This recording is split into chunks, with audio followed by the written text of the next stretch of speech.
Guys so today వచ్చేసి మనం ఫార్ములాని ఎలా యూజ్ చేసుకొని ఎలా సాల్వ్ చేయాలో ఈ వీడియోలో ఈజీగా చూపిస్తాం. సో మనం ముందుగా చేసిన వీడియోలో చాలా same based on this type of questions నేను ప్రాబ్లం అనేది సాల్వ్ చేసి చూపించిన. అవి ఎలా యూజ్ చేసుకొని సాల్వ్ చేయాలో ఈ వీడియోలో చెప్తున్నాం. So formulas and uses. So ఇప్పుడు ఏ క్వశ్చన్ అయినా పర్సెంటేజ్ అనేది ఇంక్రీజ్ అయిందనుకో మనం ఏం చేసుకోవాలి, షార్ట్కట్లో ఈజీగా అర్థమయ్యేటట్లు మనం ఒక్కటే మైండ్లో గుర్తుకు రావాలి, increase value by original value into 100. So ఆ వాల్యూని ఎలా యూజ్ చేసుకోవాలంటే వాల్యూ అనేది ఇంక్రీజ్ అయిందో సో ఇక్కడ కూడా క్వశ్చన్లో వాల్యూ అనేది ఇంక్రీజ్ అవుతుంది. So formula increase by original value into 100.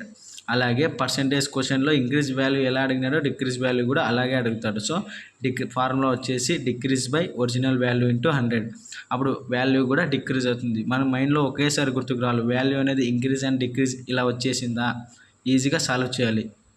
And ఇంకో మెథడ్లో వచ్చేసి ఈ క్వశ్చన్ వచ్చేసి ఫైండింగ్ పర్సెంటేజ్ టు నంబర్, అంటే పర్సెంటేజ్ ఇస్తాడు, నంబర్ కనుక్కోవాలి. సో మనము x percentage divided by into 100 or y% divided by into 100. So మనం క్వశ్చన్లో వాల్యూ ఇస్తాడో ఆ వాల్యూ తీసుకొని సాల్వ్ చేయాలి, finding percentage of a number. So ఇది వచ్చేసి థర్డ్. ఫోర్త్ వన్ వచ్చేసి original value, finding original value. So new value into 100 by 100 plus x. అంటే ఇప్పుడు ఇచ్చిన క్వశ్చన్లో న్యూ వాల్యూ అనేది ఉంటుంది, ఆ క్వశ్చన్లో మనం ఫార్ములా యూజ్ చేసుకోవాలి, new value into 100 by 100 plus x. ఇది వచ్చేసి ఫార్ములా.